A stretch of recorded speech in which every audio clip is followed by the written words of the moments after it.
അമൃത് Veni hair elixir presents daily news പ്രഭാത വാർത്തകൾ powered by Pulimoottil silks KSFE. ഈ ആണുങ്ങൾക്ക് മാത്രം എന്താ ഇത്ര അധികം നെറ്റ് കെയറിലും ഹെയർ ലോസ് ഒക്കെ ഉണ്ടാവണേ? ആണുങ്ങളുടെ ഹെയർ ലോസിന്റെ മേജർ റീസൺസ് തന്നെ ഡിഫറെന്റ് ആണ്.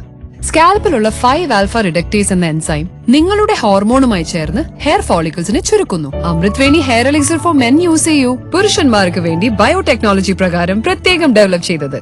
നമസ്കാരം, ഞാൻ ഷാജി പത്മനാഭൻ. ഡെയിലി ന്യൂസിന്റെ പ്രഭാത വാർത്തകളിലേക്ക് സ്വാഗതം. ഇന്ന് നവംബർ 11 തിങ്കളാഴ്ച. പ്രധാനമന്ത്രിയും ആഭ്യന്തരമന്ത്രിയും വർഗീയത അഴിച്ചുവിടുകയാണെന്നും എന്നാൽ ന്യൂനപക്ഷത്തെ സംരക്ഷിക്കുന്ന നിലപാടാണ് ഇടതുപക്ഷത്തിന്റേതെന്നും മുഖ്യമന്ത്രി പിണറായി വിജയൻ. രാജ്യത്തിന്റെ പല ഭാഗങ്ങളിലും വർഗീയ ലഹളകൾ, ആക്രമണങ്ങൾ എന്നിവ നടക്കുന്നുവെന്നും വ്യത്യസ്തമായി നിൽക്കുന്നത് കേരളം മാത്രമാണെന്നും അദ്ദേഹം പറഞ്ഞു. ഇന്ത്യ രാജ്യത്ത് ക്രമസമാധാനം ഏറ്റവും മികച്ചത് കേരളത്തിലാണെന്നും കുറ്റവാളികൾക്കെതിരെ മുഖം നോക്കാതെയാണ് നടപടികൾ എടുക്കുന്നതെന്നും ചേലക്കര മണ്ഡലത്തിലെ പൊതുയോഗത്തിൽ സംസാരിച്ച മുഖ്യമന്ത്രി പറഞ്ഞു. സംസ്ഥാനത്തെ വിനോദസഞ്ചാര മേഖലയുടെ സ്വപ്നങ്ങൾക്ക് ചിറകു നൽകി സീപ്ലെയിൻ യാഥാർത്ഥ്യമാകുന്നു. കരയിലും വെള്ളത്തിലും ഇറങ്ങുന്ന വിമാനം പരീക്ഷണ പറക്കലിന്റെ ഭാഗമായി കൊച്ചി ബോൾഗാട്ടി മറീനയിൽ ലാൻഡ് ചെയ്തു. ഇന്നാണ് പദ്ധതിയുടെ ഉദ്ഘാടനം. വിമാനത്തിന്റെ ഫ്ളാഗ് ഓഫ് ചടങ്ങിൽ മന്ത്രി പി രാജീവ് അധ്യക്ഷനാകും. ടൂറിസം പൊതുമരാമത്ത് വകുപ്പ് മന്ത്രി PA മുഹമ്മദ് റിയാസ് ഉദ്ഘാടനം ചെയ്യും. തുടർന്ന് അദ്ദേഹം മൂന്നാർ മാട്ടുപ്പെട്ടി ജലാശയത്തിലേക്കുള്ള വിമാനം ഫ്ളാഗ് ഓഫ് ചെയ്യും. റോഡ് മാർഗം യാത്ര ചെയ്യാതെ കൊച്ചിയിൽ നിന്നും കോഴിക്കോട് നിന്നുമൊക്കെ നേരിട്ട് പറന്നിറങ്ങാമെന്നത് വിദേശ വിനോദസഞ്ചാരികളെ ഇടുക്കിയിലേക്ക് വലിയ തോതിൽ ആകർഷിക്കുമെന്നാണ് കണക്കുകൂട്ടുന്നതെന്ന് മന്ത്രി റോഷി അഗസ്റ്റിൻ പറഞ്ഞു.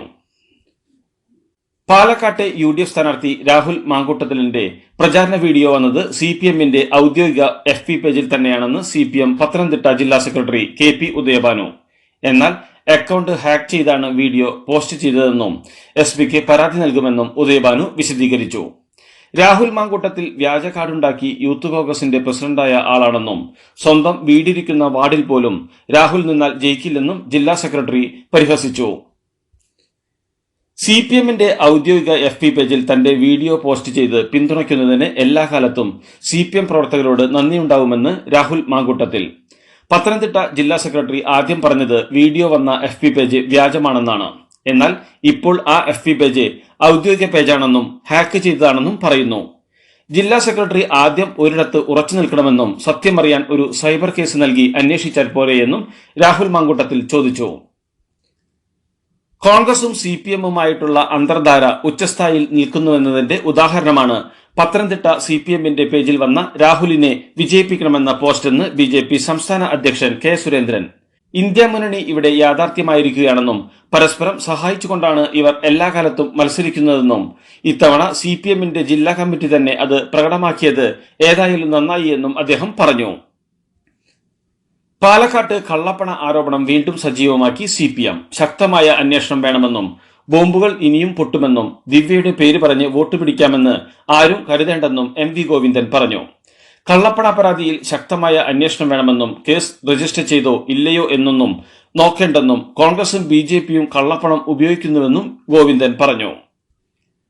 അഡീഷണൽ ചീഫ് സെക്രട്ടറി ജയതിലകനെതിരെ പരസ്യ വിമർശനം തുടരുമെന്നാവർത്തിച്ച് N Prashanth IAS. Public scrutiny ഉണ്ടെങ്കിൽ മാത്രമേ ന്യായമായത് നടക്കൂ എന്ന സമകാലിക ഗതികേട് കൊണ്ടാണ് റിസ്ക് എടുത്ത് വിസിൽ ബ്ലോവർ ആവുന്നതെന്നും ഭരണഘടനയുടെ 311 അനുച്ഛേദത്തിന്റെ സുരക്ഷയുള്ള ഒരു IASകാരനെങ്കിലും ധൈര്യപൂർവ്വം ഒരു വിസിൽ ബ്ലോവർ ആയേ പറ്റൂ എന്നും N പ്രശാന്ത് ഫേസ്ബുക്കിൽ കുറിച്ചു. K ഗോപാലകൃഷ്ണൻ IASനെതിരെ നടപടിക്ക് ശുപാർശ ചെയ്ത് chief secretary. Mallu Hindu WhatsApp group വിവാദത്തിൽ ഹാക്കിംഗ് എന്ന ഗോപാലകൃഷ്ണന്റെ വാദം തള്ളിയാണ് മുഖ്യമന്ത്രിക്കുള്ള ശുപാർശ. അഡീഷണൽ ചീഫ് സെക്രട്ടറിക്കെതിരായ പരസ്യ അധിക്ഷേപത്തിൽ N പ്രശാന്തിനെതിരായ നടപടിയും മുഖ്യമന്ത്രിക്ക് വിട്ടിരിക്കുകയാണ്. ഗോപാലകൃഷ്ണനെതിരെ താക്കീതോ ശാസനയോ വരാം. ഗ്രൂപ്പുണ്ടാക്കിയത് ഗോപാലകൃഷ്ണൻ തന്നെയെന്ന് ഉറപ്പിക്കാൻ വകുപ്പ് തല അന്വേഷണവും വന്നേക്കാം. N പ്രശാന്ത് IASനെതിരെ CPM നേതാവും മുൻ തുറമുഖ വകുപ്പ് മന്ത്രിയുമായിരുന്ന J മേഴ്സിക്കുട്ടിയമ്മ താൻ മന്ത്രിയായിരുന്ന സമയത്ത് ആഴക്കടൽ ട്രോളറുകൾക്ക് ഫിഷറീസ് വകുപ്പ് അനുമതി നൽകിയത് സംബന്ധിച്ച് ഉയർന്ന വിവാദങ്ങൾക്ക് പിന്നിൽ N പ്രശാന്താണെന്നാണ് മേഴ്സിക്കുട്ടിയമ്മയുടെ ആരോപണം. തിരക്കഥയ്ക്ക് പിന്നിലെ ലക്ഷ്യം തീരദേശ മണ്ഡലങ്ങൾ ആകെ UDFന് ഉറപ്പാക്കുക എന്നതായിരുന്നുവെന്നും മേഴ്സിക്കുട്ടിയമ്മ ഫേസ്ബുക്കിൽ കുറിച്ചു. കേരളത്തിലെ അമൂല്യമായ മത്സ്യസമ്പത്ത് ഒരു അമേരിക്കൻ കമ്പനിക്ക് കൊള്ളയടിക്കാൻ അവസരം ഉണ്ടാക്കിക്കൊടുക്കുന്നതായിരുന്നു ആഴക്കടൽ മത്സ്യബന്ധന പദ്ധതിയെന്നും അത് നടക്കാതെ പോയതിലുള്ള മോഹഭംഗമാണ് മേഴ്സിക്കുട്ടിയമ്മയുടെ ഫേസ്ബുക്ക് പോസ്റ്റിൽ തെളിയുന്നതെന്നും കോൺഗ്രസ് പ്രവർത്തക സമിതി അംഗം രമേശ് ചെന്നിത്തല. എൻ പ്രശാന്ത് ഏതെങ്കിലും തരത്തിൽ ഗൂഢാലോചന നടത്തിയെങ്കിൽ എന്തുകൊണ്ട് ഇതുവരെ അദ്ദേഹത്തിനെതിരെ സർക്കാർ നടപടിയെടുത്തില്ലെന്നും ആ സംഭവത്തിന് ശേഷവും കേരളം ഭരിക്കുന്നത് മേഴ്സിക്കുട്ടിയമ്മയുടെ പാർട്ടി തന്നെയല്ലേ എന്നും അദ്ദേഹം ചോദിച്ചു. എൻ പ്രശാന്ത് IAS കോഴിക്കോട് കളക്ടറായിരിക്കെ ഫണ്ട് മാറ്റി കാർ വാങ്ങിയെന്നും ഇതിന്റെ റിപ്പോർട്ട് തയ്യാറാക്കിയ അഡീഷണൽ സെക്രട്ടറിയെ ഭീഷണിപ്പെടുത്തിയെന്നും ആരോപണം. മുൻ ധനമന്ത്രിയായ ഡോക്ടർ TM തോമസ് ഐസക്കിന്റെ അഡീഷണൽ പ്രൈവറ്റ് സെക്രട്ടറിയായിരുന്ന M ഗോപകുമാറാണ് ഫേസ്ബുക്ക് പോസ്റ്റിലൂടെ എൻ പ്രശാന്തിനെതിരെ ആരോപണമുന്നയിച്ചത്. മുഖ്യമന്ത്രി പിണറായി വിജയൻ CPM-നെ കുഴിച്ചുമൂടുമെന്ന് പ്രതിപക്ഷ നേതാവ് VD സതീശൻ. പൂരം കലക്കി BJP-യെ ജയിപ്പിച്ചതിന്റെ ജാള്യതയിലാണ് മുഖ്യമന്ത്രി UDF-നെ കുറ്റപ്പെടുത്തുന്നതെന്നും പാലക്കാട്ടെ പെട്ടി വലിച്ചെറിഞ്ഞ് CPM ഓടിയെന്നും സതീശൻ പരിഹസിച്ചു. പാലക്കാട് 10,000 വോട്ടിന്റെ ഭൂരിപക്ഷം കിട്ടുമെന്നും ഉപതെരഞ്ഞെടുപ്പിൽ ചേലക്കര പിടിക്കുമെന്നും VD സതീശൻ അവകാശപ്പെട്ടു. പാലക്കാട് ഉപതെരഞ്ഞെടുപ്പിൽ പരാജയം ഉറപ്പായ കോൺഗ്രസ് കള്ളപ്പണത്തിന് പുറമെ മദ്യവും ഒഴുക്കുകയാണെന്ന് മന്ത്രി MP രാജേഷ്. തെരഞ്ഞെടുപ്പ് അട്ടിമറിക്കാൻ കള്ളപ്പണവും മദ്യവും ഒഴുക്കാനാണ് കോൺഗ്രസ് ശ്രമിക്കുന്നതെന്നും 1300 ലിറ്റർ സ്പിരിറ്റാണ് ഇന്നലെ ചിറ്റൂരിലെ സജീവ കോൺഗ്രസ് പ്രവർത്തകന്റെ വീട്ടിൽ നിന്നും പിടിച്ചെടുത്തതെന്നും ദിവസവും 3 നേരം വാർത്താസമ്മേളനം നടത്തുന്ന VD സതീശന് ഇക്കാര്യത്തിൽ ഒന്നും പറയാനില്ലേ എന്നും മന്ത്രി ചോദിച്ചു.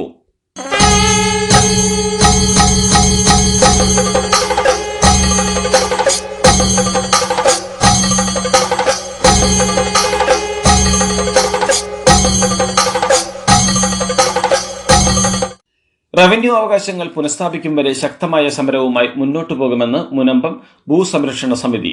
മുനമ്പത്തെ മത്സ്യത്തൊഴിലാളി സേനയാണ് ഇന്നലത്തെ സമരം നയിച്ചത്. മഹാപ്രളയ സമയത്തെ സേവനത്തിന് ആദരമേറ്റുവാങ്ങിയ മുനമ്പത്തെ മത്സ്യത്തൊഴിലാളി സേന തൂക്കുകയറുകളും വള്ളവുമായാണ് സമരത്തിന് ഐക്യദാർഢ്യം പ്രഖ്യാപിക്കാനെത്തിയത്. മുനമ്പം ഭൂപ്രശ്നത്തിൽപ്പെട്ടവർക്ക് ഐക്യദാർഢ്യവുമായി സീറോ മലബാർ സഭയുടെ എല്ലാ പള്ളികളിലും കുർബാനയ്ക്ക് ശേഷം ഐക്യദാർഢ്യ സദസ്സും പ്രതിജ്ഞയും നടന്നു. ചൊവ്വാഴ്ച വിവിധ ക്രൈസ്തവ സഭകളുടെ നേതൃത്വത്തിൽ പാളയം രക്തസാക്ഷി മണ്ഡപത്തിൽ പ്രതിഷേധ സദസ്സും സംഘടിപ്പിക്കും. നീതി നിഷേധിക്കപ്പെട്ടവരുടെ സമരമാണ് മുനമ്പത്ത് നടക്കുന്നതെന്നും വഖഫ് നിയമം കേരളത്തിലുണ്ടാക്കുന്ന ആശങ്ക വലുതാണെന്നും സമരപന്തൽ സന്ദർശിച്ച് ഐക്യദാർഢ്യം പ്രഖ്യാപിച്ചുകൊണ്ട് പാലക്കാട്ടെ BJP സ്ഥാനാർത്ഥി C കൃഷ്ണകുമാർ പറഞ്ഞു. മുനമ്പം സമരത്തിന് വർഗീയ നിറം നൽകാൻ ഇടതുമന്ത്രി തന്നെ ശ്രമിക്കുകയാണെന്നും C കൃഷ്ണകുമാർ ആരോപിച്ചു. മുനമ്പത്ത് കുടിയൊഴിപ്പിക്കലിനെ കമ്മ്യൂണിസ്റ്റ് പാർട്ടി കൂട്ടുനിൽക്കില്ലെന്ന് CPM സംസ്ഥാന സെക്രട്ടറി MV ഗോവിന്ദൻ. വർഗീയ ധ്രുവീകരണത്തിനാണ് ശ്രമമെന്നും അദ്ദേഹം ആരോപിച്ചു. അതേസമയം മുനമ്പം വർഗീയമാക്കാൻ ശ്രമിച്ചത് ഇന്ത്യ സഖ്യമാണെന്ന് കേന്ദ്രമന്ത്രി ജോർജ് കുര്യൻ ആരോപിച്ചു. സമരം വ്യാപിപ്പിക്കുമെന്ന് BJP സംസ്ഥാന അധ്യക്ഷൻ K സുരേന്ദ്രനും പറഞ്ഞു. കേരളത്തിലാകെ ചോരപ്പുഴ ഒഴുക്കാനുള്ള സാഹചര്യമൊരുക്കുന്നതാണ് വഖഫ് നിയമമെന്ന് BJP നേതാവ് PK കൃഷ്ണദാസ് ആരോപിച്ചു. മുനമ്പം ഒരു ഫസ്റ്റ് ഡോസ് ആണെന്നും വഖഫ് നിയമമനുസരിച്ച് ഏത് സ്ഥലത്തും നിന്നും കുടിയിറക്കാമെന്നും അദ്ദേഹം പറഞ്ഞു. സുരേഷ് ഗോപി കിരാതം എന്ന് ഉദ്ദേശിച്ചത് വഖഫ് നിയമത്തെ ആയിരിക്കുമെന്നും കൃഷ്ണദാസ് വയനാട്ടിൽ വാർത്താസമ്മേളനത്തിൽ പറഞ്ഞു. പാലക്കാട് വഖഫ് ഭൂമിയില്ലെന്ന് മന്ത്രി V അബ്ദുറഹ്മാൻ. മറിച്ചുള്ള പ്രചാരണങ്ങൾ ജനങ്ങളെ തെറ്റിദ്ധരിപ്പിക്കാനാണെന്നും ഒരു കേന്ദ്രമന്ത്രിക്ക് ചേരാത്ത പ്രസ്താവനയാണ് സുരേഷ് ഗോപി നടത്തിയതെന്നും മന്ത്രി പറഞ്ഞു. അതേസമയം മുനമ്പം പ്രശ്നത്തിൽ സർക്കാർ നിലപാട് നേരത്തെ വ്യക്തമാക്കിയതാണെന്നും അവിടെ കുടിയൊഴിപ്പിക്കൽ ഒരിക്കലും ഉണ്ടാകില്ലെന്നും അത്തരം ആരോപണങ്ങൾ തെറ്റാണെന്നും മന്ത്രി പറഞ്ഞു. സർക്കാർ ചെയ്യേണ്ടതെല്ലാം ചെയ്തുവെന്നും നികുതി സ്വീകരിക്കുന്നതിൽ വിലക്കേർപ്പെടുത്തിയത് സർക്കാരല്ലെന്നും അദ്ദേഹം കൂട്ടിച്ചേർത്തു. മുനമ്പം വഖഫ് വിഷയത്തിൽ വിവാദ പരാമർശം നടത്തിയ BJP സംസ്ഥാന ഉപാധ്യക്ഷൻ അഡ്വക്കേറ്റ് B ഗോപാലകൃഷ്ണനെതിരെ പോലീസിൽ പരാതി നൽകി കോൺഗ്രസ്. NDA പൊതുയോഗത്തിനിടെ വാവരുസ്വാമിയെ അധിക്ഷേപിച്ചെന്ന് ചൂണ്ടിക്കാട്ടി KPCC മീഡിയ പാനലിസ്റ്റ് VR അനൂപാണ് കമ്പളക്കാട് പോലീസിൽ പരാതി നൽകിയത്. പാലക്കാട് നൂർണിയിലും കൽപ്പാത്തിയിലും എല്ലാം വഖഫിന്റെ ഭീഷണിയുണ്ടെന്ന് BJP സംസ്ഥാന അധ്യക്ഷൻ K സുരേന്ദ്രൻ. തളിപ്പറമ്പ് രാജരാജേശ്വരി ക്ഷേത്രത്തിനടുത്ത് 600ഓളം വീടുകളെ ബാധിക്കുന്ന തരത്തിൽ വഖഫ് ഭീഷണി ഉയർന്നു വന്നിരിക്കുകയാണെന്നും NDAയും സ്ഥാനാർത്ഥി C കൃഷ്ണകുമാറും ഇരകൾക്കൊപ്പം നിൽക്കുമെന്നും അദ്ദേഹം പാലക്കാട് പറഞ്ഞു. UDF LDF സ്ഥാനാർത്ഥികൾ ഈ വിഷയത്തിൽ നിന്നും ഒളിച്ചോടുകയാണെന്നും അവർ വോട്ട് ബാങ്ക് രാഷ്ട്രീയം കളിക്കുകയാണെന്നും K സുരേന്ദ്രൻ പറഞ്ഞു. ADM നവീൻ ബാബു കൈക്കൂലി വാങ്ങിയില്ലെന്നും രണ്ട് അഭിപ്രായങ്ങൾ ഉയർന്നു വന്ന സാഹചര്യത്തിൽ നിജസ്ഥിതി അറിയേണ്ടതുണ്ടെന്ന് CPM ജില്ലാ സെക്രട്ടറി MV ജയരാജൻ വ്യക്തമാക്കി. ദിവ്യക്കെതിരെ സ്വീകരിച്ചത് പാർട്ടി നടപടി മാത്രമാണെന്നും പാർട്ടി നടപടി അംഗീകരിക്കുന്ന ഒരു സഖാവ് എങ്ങനെയാണ് കറിവേപ്പില പോലെ തന്നെ വലിച്ചെറിഞ്ഞുവെന്ന് പറയുന്നതെന്നും ജയരാജൻ ചോദിച്ചു. സംസ്ഥാന സ്കൂൾ കായികമേളയുടെ സമാപന സമ്മേളനം ഇന്ന് വൈകുന്നേരം 4 മണിക്ക് മുഖ്യമന്ത്രി പിണറായി വിജയൻ ഉദ്ഘാടനം ചെയ്യും. എറണാകുളം ജില്ലയിലെ 17 വേദികളിൽ അരങ്ങേറുന്ന കേരള സ്കൂൾ കായികമേളയ്ക്ക് മഹാരാജാസ് കോളേജ് ഗ്രൗണ്ടിലാണ് തിരശ്ശീല വീഴുന്നത്. ചടങ്ങിൽ വിദ്യാഭ്യാസ മന്ത്രി V ശിവൻകുട്ടി അധ്യക്ഷത വഹിക്കും.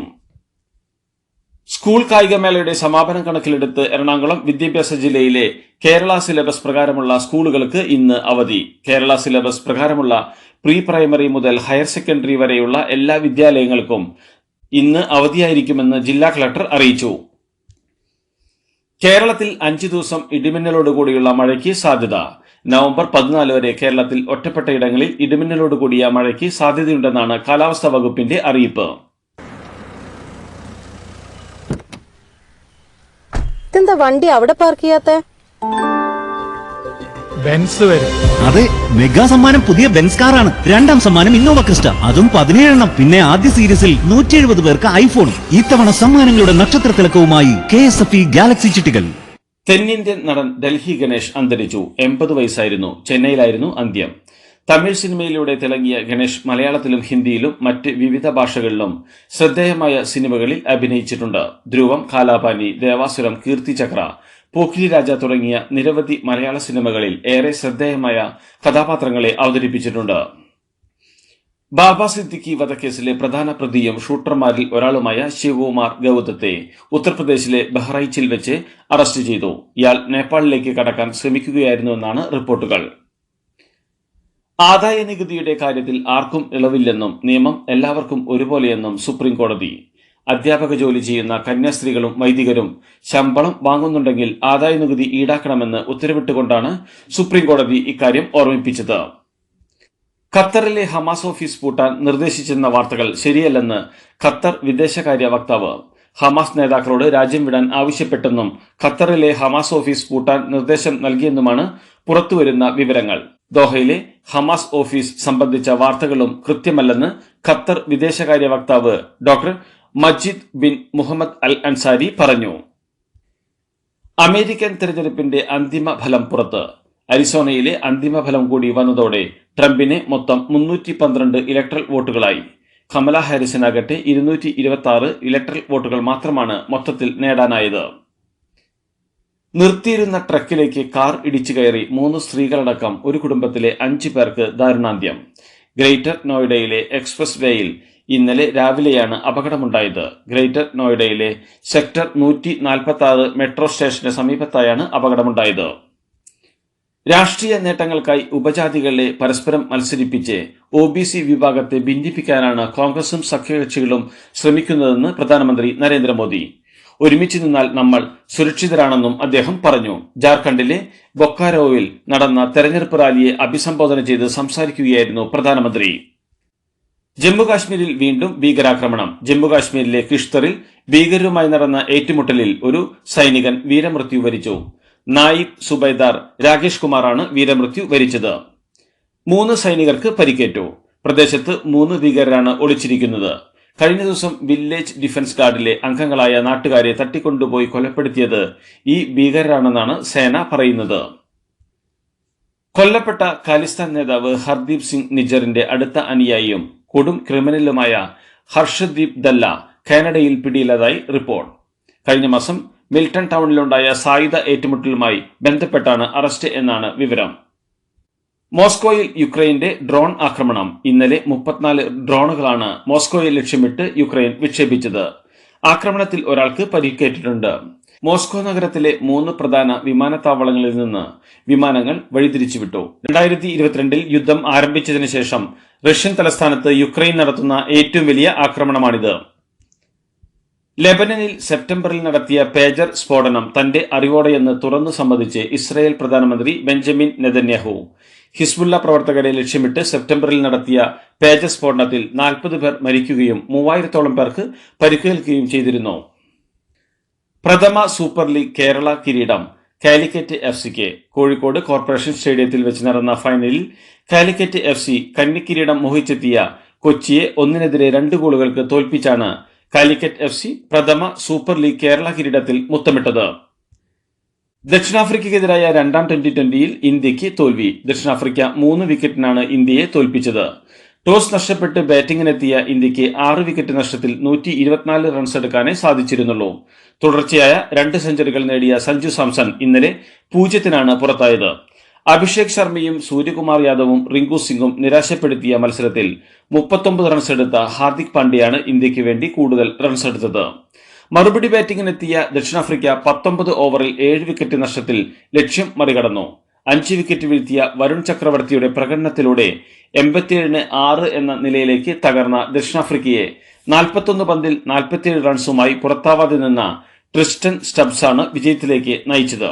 ഈ ജയത്തോടെ 4 മത്സരങ്ങളുടെ പരമ്പരയിൽ ദക്ഷിണാഫ്രിക്ക 1-1 ഒപ്പമെത്തി.